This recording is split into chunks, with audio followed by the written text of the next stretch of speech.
Good morning, कैसे हैं आप सब। Welcome back wifi study with Nandini. और आज हम डिस्कस करेंगे 12 मई के करंट अफेयर। और सबसे पहले जैसा कि आप सबको पता ही है कि हम अपने मॉर्निंग के थॉट के बारे में बात करते हैं, फिर अपनी क्लास को स्टार्ट करते हैं। तो आइए हम सबसे पहले अपने मॉर्निंग के थॉट के बारे में बात करते हैं। स्वामी विवेकानंद जी की एक विचारधारा है, देखते हैं वो क्या कहते हैं। वो बोलते हैं कि अपने जीवन का लक्ष्य निर्धारित करो और सभी दूसरे विचार को अपने दिमाग से निकाल दो, यही सफलता की पूंजी है। ये बोला गया है स्वामी विवेकानंद जी के द्वारा। यानी कि अगर आप सफल होना चाहते हैं तो अपना लक्ष्य निर्धारित करिए और उस लक्ष्य पर कोशिश करिए चलने की, पूरे तल्लीनता के साथ, पूरे एकाग्रता के साथ, पूरी मेहनत के साथ उस लक्ष्य को प्राप्त करने में लग जाइए। और दूसरा, कोई भी विचार जो आ रहा है, कोई भी थॉट जो आपके दिमाग में प्रोसेस हो रहा है, उसको तुरंत स्टॉप करिए। और जिस दिन आप दूसरे थॉट को अपने दिमाग में प्रोसेस करना बंद कर देंगे और सिर्फ अपने लक्ष्य की तरफ फोकस हो जाएंगे तो सफलता आपको जरूर मिल जाएगी। तो स्वामी विवेकानंद जी को याद करते हुए, उनकी विचारधाराओं को सम्मानित करते हुए, अपने हृदय में जगह देते हुए अपनी क्लास को हम आज स्टार्ट करेंगे। देखिए, फर्स्ट जो हम बात कर रहे हैं, 12 मई को हर साल अंतर्राष्ट्रीय नर्स दिवस या इंटरनेशनल नर्स डे सेलिब्रेट किया जाता है। अच्छा, फ्लोरेंस नाइटिंगेल के बारे में हम सब ने जरूर सुना होगा। फ्लोरेंस नाइटिंगेल की स्टोरी हमने जरूर पढ़ी होगी बचपन में। इनके बारे में जरूर हमने कहीं ना कहीं इनका जिक्र जरूर सुना होगा। इनको लेडी विद द लैम्प के नाम से जाना जाता है और ये एक नर्स थी। तो इनकी जयंती को ही, इनका जो बर्थ डेट थी वो क्या थी, 12 मई थी। तो इनका जो बर्थ डेट है उसी डेट पर ही अंतर्राष्ट्रीय नर्स दिवस मनाया जाता है ना। और आधुनिक नर्सिंग की जनक कही जाती है फ्लोरेंस नाइटिंगेल। और मैं आपको बता दूं कि 1974 से हर साल 12 मई को हम फ्लोरेंस नाइटिंगेल की जयंती पर ही इंटरनेशनल नर्स दिवस सेलिब्रेट कर रहे हैं। ओके, ये सारी बातें क्लियर हो गई। अच्छा, अगर मैं बात करूं फ्लोरेंस नाइटिंगेल के जीवन के बारे में, थोड़ी सी जानकारी हमें होनी चाहिए। तो देखो, जब 1850 का दशक चल रहा था तो उस समय यूरोप में क्रिमीनियन युद्ध चल रहा था। कौन सा युद्ध चल रहा था? क्रिमीनियन युद्ध चल रहा था। तो उस समय जो फ्लोरेंस नाइटिंगेल थी, उन्होंने युद्ध में घायल हुए जो लोग थे, जो सैनिक थे, उनको उनको नर्सिंग की जो सेवाएं थी उनको प्रोवाइड करने के लिए नर्सों को प्रशिक्षित किया था, प्रशिक्षण दिया था, ट्रेनिंग दी थी उनको। और उसके बाद बड़े पैमाने पर उन्होंने जो है उस क्रिमीनियन युद्ध में जो घायल हुए लोग थे उनको नर्सिंग सुविधाएं प्रोवाइड करवाई थी। तो इस तरीके से उनकी सेवा के लिए, उनका जो नर्सिंग फील्ड था उसमें जो उन्होंने योगदान दिया है, उसको याद करते हुए ही ये जो डे है वो हम सेलिब्रेट करते हैं हर साल 12 मई को। Okay, 12th May is celebrated as International Nurse Day across the world, marking the contribution of nurses towards society. Clear है ये बात? अच्छा, बुद्धम शरणम गच्छामि प्रदर्शनी कहाँ पर लगाई गई है? नई दिल्ली में लगाई गई है। नाम क्या दिया गया है? बुद्धम शरणम गच्छामि प्रदर्शनी। बुद्धम शरणम गच्छामि का मतलब है बुद्ध की शरण में जाओ या बुद्ध की शरण में आओ। ओके, कहाँ पर लगाई गई है? तो national gallery of modern arts जो नई दिल्ली में है वहां पर लगाई गई है, केंद्रीय विदेश और संस्कृति मंत्रालय की तरफ से। और इस अवसर पर इसका जो उद्घाटन है वो किसने किया? तो केंद्रीय विदेश और जो सांस्कृतिक राज्य मंत्री है मीनाक्षी लेखी, उनके द्वारा इस प्रदर्शनी का उद्घाटन किया गया है। जिसमें जैसा कि नाम से ही समझ में आ रहा है, तो भगवान बुद्ध की जीवनी से संबंधित, उनकी शिक्षाओं से संबंधित जो एक तरीके की प्रदर्शनी है, जिसमें आपको कलाकृतियां भी दिख जाएंगी, कुछ उससे रिलेटेड आपको अवशेष भी देखने को मिल जाएंगे, इस प्रदर्शनी में दिखाया गया है। साथ में ही इस प्रदर्शनी में नेपाल, म्यांमार, मंगोलिया, दक्षिणी कोरिया, थाईलैंड और भूटान के जो देशों के जो प्रतिनिधि थे उन्होंने भी भाग लिया है। ओके, अच्छा, इसके अलावा जो राजनयिक थे कौन कौन से, उनके बारे में भी बात कर लेते हैं। तो जो एम्बेसडर्स हैं, यानी राजनयिक जो हैं, डेनमार्क के, ग्रीस के, लग्जमबर्ग के, जमैका, पुर्तगाल, जॉर्जिया, तो इन सब के जो राजदूत हैं उन्होंने भी इस समय या इस प्रदर्शनी में भाग लिया था या इस प्रदर्शनी को देखा था। ओके, नेक्स्ट जो हम बात कर रहे हैं, हम टारगेट ओलंपिक पोडियम के बारे में बात कर रहे हैं। किसके बारे में बात कर रहे हैं? टारगेट ओलंपिक पोडियम, जिसको हम शॉर्ट फॉर्म में कहते हैं टॉप्स। अब ये टॉप्स क्या है समझ लेते हैं थोड़ा सा। जैसा कि हम सबको पता है और शायद आपको याद होगा, टॉप्स के बारे में मैंने अच्छे से डिटेलिंग भी करी थी। देखिए, कोई भी न्यूज़ होती है तो मेरी कोशिश ये रहती है कि जो उसकी बेसिक से बेसिक चीज़ें आपको पता होनी चाहिए, ताकि कभी उससे रिलेटेड कोई बात आए तो आपके दिमाग में एक तस्वीर क्लियर होनी चाहिए कि ये इस टॉपिक से रिलेटेड बात की जा रही है। तो टॉप्स जो है स्पेशली एक तरीके का टारगेट ओलंपिक पोडियम है। टारगेट ओलंपिक यानी जो ओलंपिक होने वाला है, पेरिस में होने वाला है 2024 में, फिर 2028 में होगा लॉस एंजल्स में। तो इन दोनों ओलंपिक को ध्यान में रखते हुए हमारे देश के ऐसे एथलेटिक्स को तैयार करना जो ओलंपिक में जाएं और भारत के लिए मेडल जीत कर लाएं। तो राष्ट्रीय स्तर पर इनको सेलेक्ट किया जा रहा है और उसके बाद इनको फाइनेंशियली सपोर्ट किया जाएगा, इनको ट्रेंड किया जाएगा, जिससे कि ये ओलंपिक में अच्छे से प्रदर्शन कर सकें और पदक लेकर आए। ठीक है, तो इसी के बारे में बात हो रही है। तो टारगेट ओलंपिक पोडियम में जो तीरंदाज हैं जिनका नाम है अतनु दास, उनको शामिल किया गया है। ठीक है, किसको शामिल किया गया है? अतनु दास को शामिल किया गया है। और साथ में मैं आपको बता दूं कि इन्होंने 673 अंक हासिल किए थे। कहाँ पर? पुरुषों का जो रिकर्व व्यक्तिगत रैंकिंग थी उसमें चौथा स्थान हासिल करा था और 673 अंकों के साथ में अंतर्राष्ट्रीय आउटडोर प्रतियोगिता में वापसी किया है इन्होंने। साथ में ही राइफल शूटर है मेहुली घोष, उनको भी शामिल किया गया है। तिलोत्तमा सेन है, 15 साल की है ये, सिर्फ इनको भी शामिल किया गया है। तो आप देख रहे हैं कि किस तरीके से खिलाड़ियों को टॉप्स में शामिल किया जा रहा है। ओके, अच्छा देखिए, टॉप्स में अभी तक जो खिलाड़ी हैं उनकी टोटल संख्या कितनी हो गई है? तो 270 जो खिलाड़ी हैं उनको शामिल कर लिया गया है टॉप्स में। ठीक है ना, और अभी रिसेंटली में 27 जो नए नेम है उसको शामिल किया गया है। ये थोड़ा सा हमें जानकारी होनी चाहिए। टॉप्स के बारे में बात करेंगे। टॉप्स यानी टारगेट ओलंपिक पोडियम। ठीक है, ये एक योजना है। स्पेशली ये योजना हमारा जो राष्ट्रीय खेल विकास कोष है इसके द्वारा चलाया जाता है और इसका जो मोटिव है ओलंपिक और पैरा ओलंपिक जो गेम्स होते हैं उसमें खिलाड़ियों की पहचान करना और उसके बाद उनको ट्रेंड करना और उनको फाइनेंशियली उनकी मदद करना है।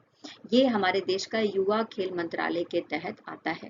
और साथ में ही मैं बता दूं कि इसकी स्टार्टिंग करी गई थी जुलाई 2014 में। ठीक है ना, और इसका जो अभी प्रेजेंटली में जो इसका लक्ष्य है जिसके बारे में मैंने आपको बताया कि 2024 में जो पेरिस में ओलंपिक होने वाला है और 2028 में लॉस एंजल्स में ओलंपिक्स होने वाले हैं, तो उनको ध्यान में रखते हुए इसकी तैयारी कराई जा रही है। क्लियर है?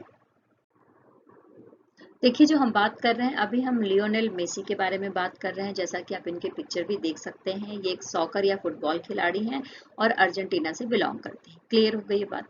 साथ में ही मैं आपको बता दूं कि 2022 में जब इनकी टीम ने विश्व कप फुटबॉल जो विश्व कप फुटबॉल था वो जीता था, जो कतर में आयोजित किया गया था, तो इसके लिए इनको team of the year, world team of the year का भी पुरस्कार मिला है। और साथ में ही इनको इस साल के लिए, पर्टिकुलर इस साल के लिए लियोनेल मेसी को Laureus sportsman of the year भी घोषित किया गया है। तो ये दोनों चीजें, यानी टीम ऑफ द ईयर भी इनकी टीम को मिला है जिसके कप्तान रहे हैं लियोनेल मेसी, और साथ में ही लियोनेल मेसी को Laureus sportsman of the year का भी पुरस्कार मिला है। ये दोनों चीजें आपको याद होनी चाहिए। लॉरियस वर्ल्ड स्पोर्ट्स पुरस्कार के बारे में अगर हम बात करेंगे तो मैं आप बता दूं कि ये एक ऐसा ग्रुप है जिसकी जिसमें 71 सदस्य हैं। कितने सदस्य हैं? 71 सदस्य हैं जो मिलकर इस अवार्ड फंक्शन के बारे में या इस पुरस्कार के बारे में जो भी प्रक्रियाएं हैं, जो भी काम है, करते हैं। साथ में ही इसकी स्टार्टिंग 2000 में करी गई थी, सन 2000 में, और सन 2000 से ही इसको प्रति वर्ष यानी हर साल दिया जाने वाला पुरस्कार है। और जो खिलाड़ी नॉमिनेट होते हैं वो किस तरीके से उनका चयन होता है? तो वैश्विक मीडिया रिपोर्ट के द्वारा या वैश्विक मीडिया के द्वारा उनका चयन किया जाता है। तो ये पूरी लिस्ट है जो लॉरियस वर्ल्ड स्पोर्ट्स पुरस्कार है, किन व्यक्ति को किन किन चीज़ों के लिए दिया गया है, देख लेते हैं। तो world sportsman of the year award किसे दिया गया है? तो लियोनेल मेसी को दिया गया है। World sports women of the year award किसे दिया गया है? तो शेली एंड फ्रेजर प्रिस को दिया गया है। World team of the year award को किसे दिया गया है? तो अर्जेंटीना मेंस फुटबॉल टीम को दिया गया है। ठीक है, तो ये सारी लिस्ट है जिसको आप अच्छे से देख सकते हैं। स्टॉप करके पढ़ सकते हैं, जिसमें इंपॉर्टेंट जो 3 चीजें थी वो मैंने आपको बता दी जो एग्जाम में आ सकती हैं। क्लियर हो गया? देखिए, हम जो बात कर रहे हैं अभी यूपी के मुख्यमंत्री योगी आदित्यनाथ जी के बारे में बात कर रहे हैं, जिनको भारत रत्न डॉक्टर अंबेडकर अवार्ड दिया गया है। किसके द्वारा दिया गया है? तो हमारे देश के पूर्व राष्ट्रपति थे, राष्ट्रपति रामनाथ कोविंद, उनके द्वारा दिया गया है। महाराष्ट्र में दिया गया है। कहाँ पर दिया गया है? तो महाराष्ट्र का जो के श्री षणमुखानंद ऑडिटोरियम है वहां पर दिया गया है। और साथ में ये भी मैं आपको बता दूं कि योगी आदित्यनाथ जी की तरफ से जिसने ये अवार्ड रिसीव किया है वो कौन है? तो यूपी विधान परिषद के सदस्य हैं डॉक्टर लालजी प्रसाद निर्मल। डॉक्टर लालजी प्रसाद निर्मल उन्होंने रिसीव करा है। ओके, क्लियर हो गई ये बात? भारत रत्न डॉक्टर अंबेडकर पुरस्कार के बारे में हम चर्चा कर रहे हैं, तो सबसे पहले मैं आपको ये बता दूं कि ये पुरस्कार जो है प्रदान किया जाता है डॉक्टर अंबेडकर फाउंडेशन के द्वारा, जिसके अध्यक्ष होते हैं हमारे देश के उपराष्ट्रपति। क्लियर हो गई ये बात? और ये जो पुरस्कार है वो हर साल दिए जाने वाला पुरस्कार है और स्पेशली डॉक्टर भीमराव अंबेडकर की याद में दिया जाता है और उनके जयंती के अवसर पर या उसके आसपास का जो टाइम है उसमें प्रदान किया जाता है। इस पुरस्कार के तहत 1 मिलियन या 10 लाख रुपए और साथ में एक प्रशस्ति पत्र प्रदान किया जाता है। उस व्यक्ति को प्रदान किया जाता है जो समाज के लिए, जिसने कुछ अच्छा काम किया हो, समाज में न्याय के लिए, समानता के लिए और मानवाधिकारों की रक्षा के लिए काम किया हो, ऐसे व्यक्ति को चुनकर ये पुरस्कार दिया जाता है, भारत रत्न डॉक्टर अंबेडकर पुरस्कार। ओके, देखो, भारत की जो सबसे बड़ी NBFC power finance corporation limited है, जिसको हम पीएफसी कहते हैं, यानी पावर फाइनेंस कॉरपोरेशन या पीएफसी लिमिटेड के सीएमडी के रूप में और अध्यक्ष के रूप में नियुक्त किया जाएगा परमिंदर चोपड़ा को। किसको नियुक्त किया जाएगा? परमिंदर चोपड़ा को। इनके नाम की सिफारिश करी गई है सार्वजनिक उद्यम चयन बोर्ड के द्वारा। किसके द्वारा? सार्वजनिक उद्यम चयन बोर्ड के द्वारा। ओके, जिसको हम शॉर्ट फॉर्म में कहते हैं पीईएसबी। पीईएसबी के द्वारा इनके नाम को इनके नाम की सिफारिश करी गई है। क्लियर हो गई ये बात? Parminder Chopra will become the first woman chairman and managing director of Power Finance Corporation Limited, the largest NBFC in India. Okay, और इनको 35 साल का एक्सपीरियंस है इस फील्ड में काम करने का। देखिए, हम बात कर रहे हैं लार्सन एंड टूब्रो के निदेशक मंडल ने एम नाइक किसको? एएम नाइक को मानद अध्यक्ष का दर्जा दिया है। ठीक है, और साथ में ये भी डिसीजन लिया गया है निदेशक मंडल के द्वारा कि 1 अक्टूबर 2023 से कंपनी के जो अध्यक्ष और प्रबंध निदेशक होंगे वो कौन होंगे? तो वो होंगे एसएन सुब्रमण्यम। क्लियर हो गई ये बात? अच्छा, अब हम लार्सन एंड टूब्रो के बारे में बात कर लें तो इसकी स्थापना कब किया गया था? इसकी स्थापना किया गया था 7 फरवरी को 1946 में। इसका हेडक्वार्टर आपको मुंबई में देखने को मिलेगा और इसके सीईओ यानी चीफ एग्जीक्यूटिव ऑफिसर कौन है? तो सीएन सुब्रमण्यन हैं, जो जुलाई 2017 से ही इसके सीईओ हैं। क्लियर है? देखिए, जो नेक्स्ट न्यूज है हमारे पास वो है श्यामा प्रसाद मुखर्जी पोर्ट के नए चेयरमैन बन गए हैं रथेंद्र रमन। कौन बन गए हैं? रथेंद्र रमन। और साथ में मैं आपको ये भी बता दूं कि ये 1995 बैच के अधिकारी हैं और इसके अलावा इन्होंने जो काम किया है तो काम में परफेक्शन की वजह से, कुशलतापूर्वक काम करने की वजह से इनको 4 बार महाप्रबंधक का पदक मिला है और 2006 में इनको रेल मंत्री के पदक से भी नवाजा गया है या सम्मानित किया गया है। Okay, Rathendra Raman has been appointed as the new chairman of Kolkata's SMP Port, यानी Shyama Prasad Mukherjee port. Okay, Shyama Prasad Mukherjee port, जिसको हम पहले कोलकाता पोर्ट के नाम से जानते थे, पहली चीज। दूसरी चीज, इसकी स्थापना पोर्ट बंदरगाह के द्वारा यानी बंदरगाह ट्रस्ट के द्वारा करी गई थी 17 अक्टूबर को 1870 में और लगभग ये 150 साल पुराना पोर्ट है। जैसा कि पोर्ट है, नाम से ही समझ में आ रहा है, तो ये एक नदी या बंदरगाह है या नदी पर बना हुआ बंदरगाह या पोर्ट है। स्पेशली जो इसका काम है कोलकाता पोर्ट के माध्यम से या श्यामा प्रसाद मुखर्जी जो पोर्ट है इसके माध्यम से भारत अपने वस्तुओं का व्यापार करता है। जो उत्तरी पूर्व हिस्सा है भारत का, ये पूर्वोत्तर हिस्सा है, 7 सिस्टर्स है वहां पर, और स्पेशली ये समुद्री मार्ग के माध्यम से वैश्विक स्थलों को जोड़ने का भी काम करता है। क्लियर है? देखिए, जो अब हम बात जो करेंगे वो हमने जैसा कि पढ़ा था कि 11th मई को हमने राष्ट्रीय प्रौद्योगिकी दिवस मनाया था। कौन सा दिवस मनाया था? राष्ट्रीय प्रौद्योगिकी दिवस मनाया था 11 मई को। ठीक है, तो इस अवसर पर ही प्रधानमंत्री नरेंद्र मोदी के द्वारा 5,800 करोड़ रुपए से अधिक की जो परियोजनाएं हैं उसको स्टार्ट करी गई हैं और उसको राष्ट्र को समर्पित किया गया है। उन परियोजनाओं का उद्घाटन किया गया है। अब सबसे पहले मैं बात करूंगी कि जो राष्ट्रीय प्रौद्योगिकी दिवस मनाया गया है इस अवसर पर 11 मई को भारत की तरफ से जो अटल इनोवेशन मिशन है इस पर विशेष रूप से फोकस किया गया है।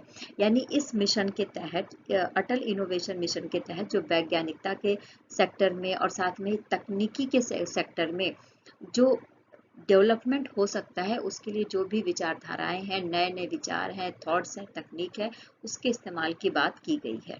और इसके अलावा इस अवसर पर एक स्मारक टिकट भी, डाक टिकट भी जारी किया गया और एक सिक्का भी जारी किया गया है प्रधानमंत्री नरेंद्र मोदी के द्वारा। स्पेशली ये जो अटल इनोवेशन मिशन है इसके तहत जैसा कि इनोवेशन नए विचारों के साथ में नए स्टार्टअप्स को बढ़ावा देना, जिससे कि जो हमारे युवा हैं उनको रोजगार भी मिले और हमारे देश में वैज्ञानिकता और तकनीक का दोनों का विकास भी हो सके। अच्छा, जो परियोजनाएं स्टार्ट की गई हैं उनके ऊपर थोड़ा फोकस कर लेते हैं। तो जो पहली परियोजना है वो laser interferometer gravitational wave observatory, जो कहाँ बनाई जाएगी? तो हिंगोली में बनाई जाएगी। कहाँ पर बनाई जाएगी? हिंगोली में बनाई जाएगी। इसके अलावा होमी भाभा कैंसर अस्पताल और अनुसंधान केंद्र बनाया जाएगा उड़ीसा के जटनी में। साथ में टाटा मेमोरियल हॉस्पिटल कहाँ बनाया जाएगा? तो मुंबई का प्लेटिनम जुबली ब्लॉक, ये भी बनाने की बात की गई है और इन परियोजनाओं को स्टार्ट किया गया है पीएम मोदी के द्वारा। अच्छा, पास्ट में भारत ने साइंस के फील्ड में, टेक्नोलॉजी के फील्ड में जो भी अचीवमेंट अचीव किए हैं, जो भी काम किया है उसके लिए एक्सपो शोकेसिंग करी जाएगी। यानी एक एक्सपो के द्वारा उन सभी पास्ट में किए गए साइंटिफिक और टेक्निकल जो फील्ड में काम किए गए हैं उसको प्रदर्शित करने का काम किया जाएगा। ठीक है। अच्छा, देखिए, अब हम बात कर रहे हैं लीगो इंडिया परियोजना के बारे में। लीगो इंडिया परियोजना के बारे में हमने पहले भी थोड़ी सी जानकारी दी है कि एक तरीके का गुरुत्वाकर्षण के आधार पर अध्ययन करने वाली एक वेधशाला होगी, प्रयोगशाला होगी, जिसको भारत के महाराष्ट्र में बनाया जा रहा है। ठीक है ना? और ये एक तरीके के विश्वव्यापी नेटवर्क के माध्यम से इसको बनाया जा रहा है, जिसमें आप देखेंगे कि तो भारत का जो परमाणु ऊर्जा विभाग है, विज्ञान और प्रौद्योगिकी विभाग है, साथ में नेशनल साइंस फाउंडेशन है, यूएस के भी कई सारे जो इसमें राष्ट्रीय और अंतर्राष्ट्रीय अनुसंधान और शैक्षणिक संस्थान मिलकर काम करेंगे। यानी इस विषय पर समझौता हो चुका है राष्ट्रीय और अंतर्राष्ट्रीय स्तर की जो संस्थाएं हैं, और अब ये सारी संस्थाएं मिलकर महाराष्ट्र में उन्नत गुरुत्वाकर्षण तरंग वेधशाला में काम करेंगी। ठीक है, और ये स्पेशली भारत और संयुक्त राज्य अमेरिका दोनों मिलकर इस परियोजना को आगे बढ़ा रहे हैं। और इसके अलावा फरवरी 2016 में ही जो हमारे केंद्रीय मंत्रिमंडल है उसने सैद्धांतिक रूप से इसके लिए मंजूरी दे दी थी, इसके बजट को मंजूरी दे दी थी, जिसके ऊपर धीरे धीरे काम स्टार्ट कर दिया गया है। क्लियर हो गई ये बात? देखिए, जो नेक्स्ट न्यूज़ है हमारे पास वो आईआईटी मद्रास के बारे में है और हमारे डीआरडीओ के बारे में है। जैसा कि हम सबको पता है कि डीआरडीओ स्पेशली एक साइंटिफिक तरीके से हमारे रक्षा सिस्टम के ऊपर काम करता है। ठीक है ना?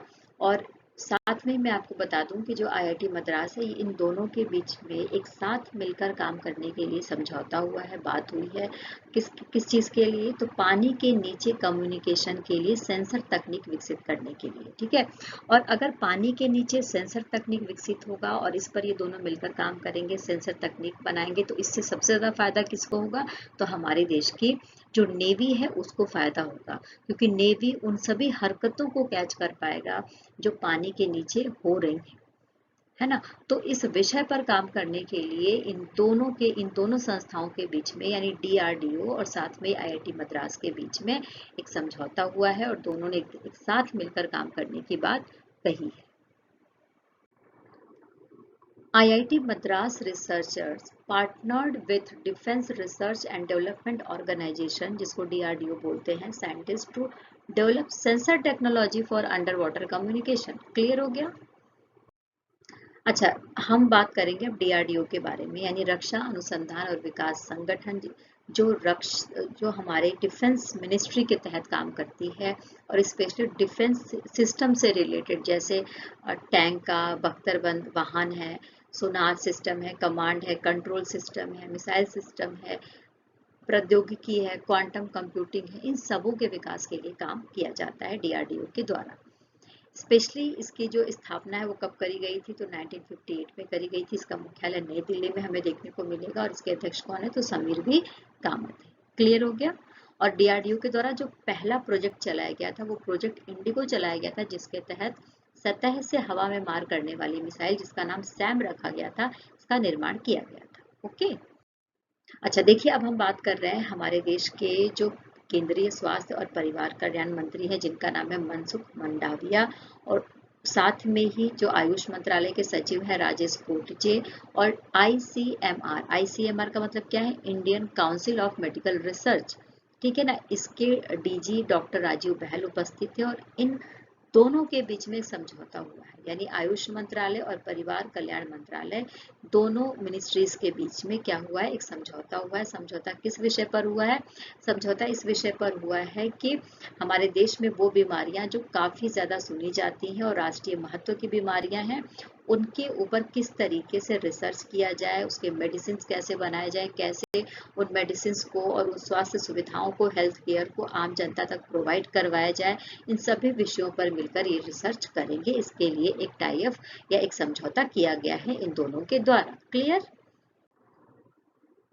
अच्छा, तो the Indian Council of Medical Research and the Ministry of Ayush signed an MOU for collaborative and cooperative momentum on health research in the field of integrative medicine। ठीक है ना, यानी रिसर्च किस फील्ड में है? मेडिसिन के field में भी है, और जो हेल्थ केयर है उसको किस तरीके से प्रोवाइड किया जाए, इन दोनों विषयों पर रिसर्च है इन दोनों संस्थाओं के द्वारा। ICMR यानी Indian council of medical research के बारे में हम बात कर रहे हैं, जिसकी स्थापना 1911 में यानी 1911 में करी गई थी, इंडियन रिसर्च फंड एसोसिएशन के रूप में। बाद में 1949 में इसका नाम बदलकर ICMR यानी Indian council of medical research कर दिया गया। इसका मुख्यालय हमें नई दिल्ली में देखने को मिलेगा, और सबसे पुराने चिकित्सा के फील्ड में सबसे पुराने रिसर्च इंस्टीट्यूट के रूप में ये काम करती है। ठीक है, और भारत सरकार का जो स्वास्थ्य और परिवार कल्याण मंत्रालय है, उसके तहत ये काम करती है। क्लियर हो गया? नेक्स्ट जो न्यूज़ है हमारे पास वो CPEC को अफगानिस्तान तक विस्तारित करने पर पाकिस्तान और चीन सहमत हुए हैं। हम सब ने सुना होगा कि जो पाकिस्तान, अफगानिस्तान और चाइना से होकर एक कॉरिडोर बनाया जा रहा है, उसके बारे में। तो ये जो मीटिंग हो रही है स्पेशली उसी कॉरिडोर के ऊपर हो रही है। जो ये लगभग ये जो मीटिंग हो रही है वो 5वीं मीटिंग थी चीन, अफगानिस्तान, पाकिस्तान के विदेश मंत्रियों के द्वारा जो आयोजित की गई थी। और इस मीटिंग में पाकिस्तान के जो विदेश मंत्री हैं बिलावल भुट्टो, चीन की तरफ से गैंग और अफगानिस्तान की तरफ से जो विदेश मंत्री है मौलवी आमिर खान, वो ये तीनों उपस्थित थे। और इन तीनों ने मिलकर ये जो पाकिस्तान, चाइना और अफगानिस्तान का जो गलियारा है, इस पर किस तरीके से काम हो रहा है उसके ऊपर समीक्षा करी है, और किस तरीके से काम को आगे बढ़ाया जाएगा, क्या पॉलिसी बनाई जाएगी, किस तरीके से पैसे को खर्च किया जाएगा, इन सभी विषयों को लेकर एक तरीके से मीटिंग करी गई है। अच्छा, इन तीनों देशों के बीच में बेल्ट एंड रोड इनिशिएटिव के तहत सहयोग को बढ़ाने के लिए बात किया गया है। क्लियर हो गया? देखो, CPEC मतलब चाइना पाकिस्तान इकोनॉमिक कॉरिडोर, जो पूरी तरीके से चाइना के द्वारा फाइनेंस्ड है, यानी पूरी तरीके से चाइना इसमें पैसे लगा रहा है, जो चाइना से होकर पाकिस्तान के ग्वादर बंदरगाह तक इस कॉरिडोर को बनाने की बात की गई है। जिसमें आप देखेंगे तो सड़क परियोजना है, रेल परियोजना है, बंदरगाह है, इन सभी विषयों के ऊपर इस प्रोजेक्ट को बनाया जा रहा है। एक तरीके से आर्थिक गलियारा है। जो पाकिस्तान और चाइना के बीच में एक तरीके से कम्युनिकेशन का काम करेंगे, आवाजाही का काम करेंगे, ट्रांसपोर्ट का काम करेंगे। देखो, CPEC यानी चाइना पाकिस्तान आर्थिक गलियारा यानी इकोनॉमिक गलियारे के बारे में बात हो रही है। तो जैसा कि आप मैप में देख सकते हैं, चाइना है, फिर पाकिस्तान द्वारा ऑक्यूपाइड जो भारत वाला हिस्सा है, जो कश्मीर वाला हिस्सा है, वो आपको देखने को मिलेगा यहाँ पर। फिर धीरे धीरे पाकिस्तान से होते हुए जो ग्वादर बंदरगाह है पाकिस्तान का, वहां तक इस कॉरिडोर को बनाया जा रहा है। तो आप देखेंगे इसमें चाइना भी शामिल है, अफगानिस्तान का भी हिस्सा आ रहा है और पाकिस्तान का भी हिस्सा आ रहा है। तो इसी गलियारे के ऊपर ये मीटिंग है हुई है, जो 5वीं मीटिंग है इन देशों के विदेश मंत्रियों की। ठीक है। अच्छा, इसका पूरा नाम जैसा कि आपको मैंने बता दिया है कि चाइना पाकिस्तान इकोनॉमिक गलियारा है। ठीक है। और इसको स्टार्ट किया गया था 2015 में चीन के राष्ट्रपति शी जिनपिंग के द्वारा। इसके अलावा इसका जो नाम रखा गया था वो क्या था, belt and road initiative. Belt and road initiative पूरी तरीके से चाइना इसमें फाइनेंस कर रहा है और इस आर्थिक गलियारे से राजमार्ग, रेलवे और पाइपलाइन बनाई जाएंगी पाकिस्तान वाले एरिया में स्पेशली। और ये पूरा गलियारा लगभग 3000 किलोमीटर का जो एरिया है उसको कवर करता है। क्योंकि ये पाकिस्तान ऑक्यूपाइड कश्मीर से होकर गया है, इसीलिए भारत इसका बार बार विरोध भी कर रहा है। ठीक है। और ये जो पाकिस्तान का ग्वादर बंदरगाह है, इसको चाइना का जो उत्तरी पश्चिमी क्षेत्र है झिंजियांग उससे जोड़ने का काम करेगा। ये सारी बातें हमें पता होनी चाहिए इंटरनेशनल लेवल पर। देखिए जो नेक्स्ट न्यूज है हमारे पास, तो भारत, चाइना, कोरिया और इंडोनेशिया इन तीनों देशों से ऑप्टिकल फाइबर आयात करता है यानी खरीदता है। ठीक है। तो जब ये ऑप्टिकल फाइबर खरीदे गए तो हमारा जो देश का वाणिज्य मंत्रालय है उसके तहत एक शाखा है जिसका नाम है DGTR, और इसका फुल फॉर्म क्या है, तो व्यापार उपचार महानिदेशालय। ठीक है ना। तो इसने ये ऑप्टिकल फाइबर के आयात पर एंटी डंपिंग शुल्क लगाने की सिफारिश करी है। अब इसको थोड़ा और अच्छे से गहराई से समझते हैं, क्या है, कैसे है, किसने किया है। तो हमारे देश की एक कंपनी है, यानी भारत की ही एक कंपनी है जिसका नाम है Birla Furukawa fibre optical private limited. ठीक है ना। तो इसने ही कहा कि ये जो प्रोडक्ट है, ये जो आयात किया गया सामान है चाइना, कोरिया और इंडोनेशिया से ऑप्टिकल फाइबर, इसकी एंटी डंपिंग का टेस्ट किया जाए, इस पर जांच किया जाए। और जब जांच किया गया तो ये पाया गया कि जो सामान आयात कर रहा है भारत, उस पर डंप किए गए इंपोर्ट की वजह से मटेरियल को नुकसान पहुंच रहा है और इससे जो घरेलू लिमिटेड कंपनियां हैं, जो जो भारतीय कंपनियां हैं, उनको नुकसान पहुंच रहा है और उनके बाजार पर फर्क पड़ रहा है। तो इसीलिए एंटी डंपिंग शुल्क लगाने की बात कही गई है DGTR के द्वारा। क्लियर हो गया। अच्छा, DGTR स्पेशली इन देशों के dispersion unshifted single mode optical fibre के डंप किए गए आयात की जांच कर रहा है। The DGTR in its finding found that the domestic industry has suffered material injury due to the dumped import. Okay, आइए डंपिंग को समझते हैं और एंटी डंपिंग को समझते हैं। डंपिंग जो है विश्व व्यापार संगठन यानी WTO के अनुसार, WTO ये कहता है कि डंपिंग का मतलब है कि जब भी कोई वस्तु किसी देश में बनती है और उसकी एक कीमत होती है, ठीक है, लेकिन जब उस वस्तु का निर्यात किसी दूसरे देश में किया जाता है तो उसकी कीमत को कम कर दिया जाता है ना, उस पर्टिकुलर देश के द्वारा। अब क्या है, जहां पर इस वस्तु को खरीदा जाएगा यानी जिस इस वस्तु का आयात किया जाएगा, उस देश में वहां की जो कंपनियां होंगी तो उनका जो मार्केट होगा वो अपने आप धीरे धीरे क्या होगा, कम होता जाएगा। क्यों? क्योंकि जो वस्तु खरीद कर लाई गई है उनका जो रेट है वो पहले से ही बहुत डाउन है, तो लोग उसी को खरीदेंगे, है ना। तो जब लोग उसी को खरीदेंगे तो उस पर्टिकुलर देश में बनी हुई जो वस्तु होगी उसकी डिमांड कम हो जाएगी, उसकी मार्केट पर फर्क पड़ेगा। तो इसको बोला जाता है डंपिंग। डंपिंग करने का मतलब है कि जब उस दूसरे देश के बाजार को किसी तरीके से ऑक्यूपाइड कर लिया जाए या इस तरीके से डंपिंग के माध्यम से हड़प लिया जाए। अब एंटी डंपिंग क्या है? एंटी डंपिंग का मतलब ये है कि जब देखा जा रहा है कि डंपिंग की प्रक्रिया हो रही है तो क्या किया जाए, एक डंपिंग रोधी शुल्क लगा दिया जाए। है ना, यानी उसका एक मूल्य पर्टिकुलर निर्धारित कर दिया जाए कि भाई अब इस वस्तु को अगर हम हमारे देश में आप बेचेंगे तो इसकी जो कीमत होनी चाहिए वो इतनी ही होनी चाहिए।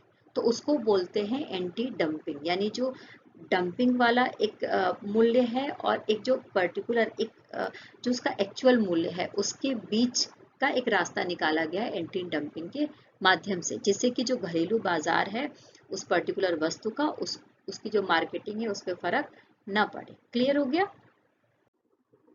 देखिए हरित पत्तन दिशा निर्देश 2023 जिसका नाम रखा गया है हरित सागर, और ये दिशा निर्देश किसने दिया है? तो नेचुरल सी बात है कि पत्तन के बारे में बात हो रहा है, बंदरगाह या पोर्ट के बारे में बात हो रही है।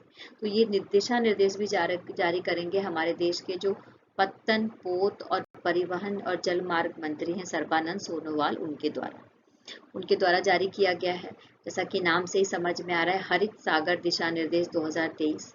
इसका जो मोटिव है वो क्या है? तो सबसे पहले कार्बन के उत्सर्जन को जीरो करना। इसके अलावा प्रकृति के साथ कार्य करना है। प्रकृति के साथ कार्य करने का मतलब ये है कि प्रकृति को बिल्कुल नुकसान नहीं पहुंचाना है। जो भी क्रियाएं करनी है प्रकृति के इकोसिस्टम और पर्यावरण को ध्यान में रखकर करना है, और ध्यान में रखते हुए ही बंदरगाहों का विकास करना है, उनका संचालन करना है और उनका रख रखाव करना है, क्योंकि ये पत्तन के बारे में बात हो रहा है यहाँ पर। ठीक है।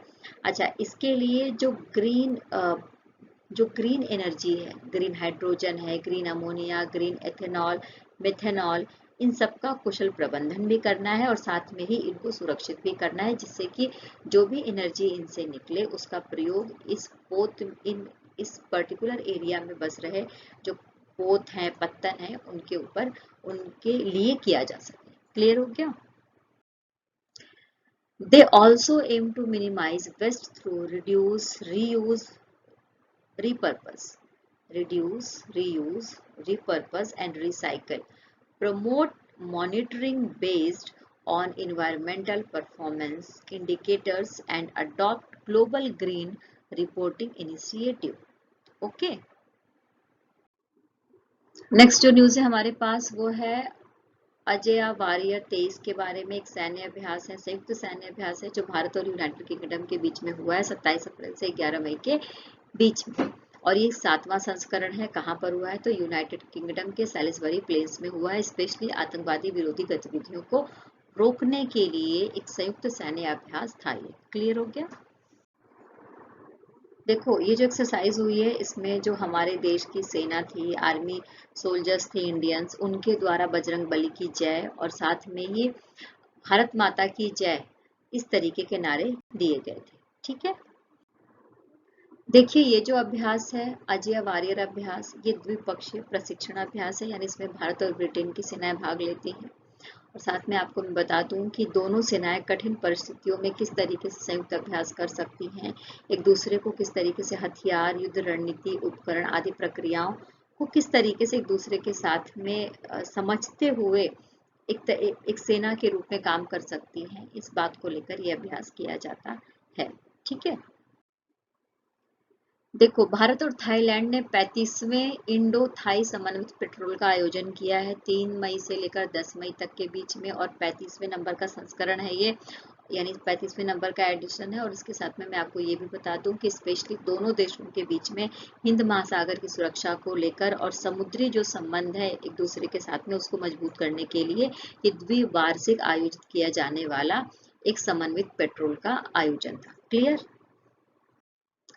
अच्छा, थाईलैंड के बारे में हम बात कर रहे हैं तो जैसा कि आप मैप में देख सकते हैं थाईलैंड को, तो जब आप एशिया महाद्वीप को देखेंगे तो एशिया कॉन्टिनेंट में दक्षिणी पूर्वी एशिया में आपको देखने को मिल जाएगा थाईलैंड, और यहाँ की जो राजधानी है वो बैंकॉक है, और यहाँ का सबसे बड़ा शहर भी बैंकॉक ही है। साथ में यहाँ के राजा कौन है? तो यहाँ के राजा हैं महावजीरा लोंगकोर। ठीक है। और यहाँ के प्रधानमंत्री कौन है? तो थाईलैंड के वर्तमान प्रधानमंत्री हैं प्रयुत चॉन ओ चा।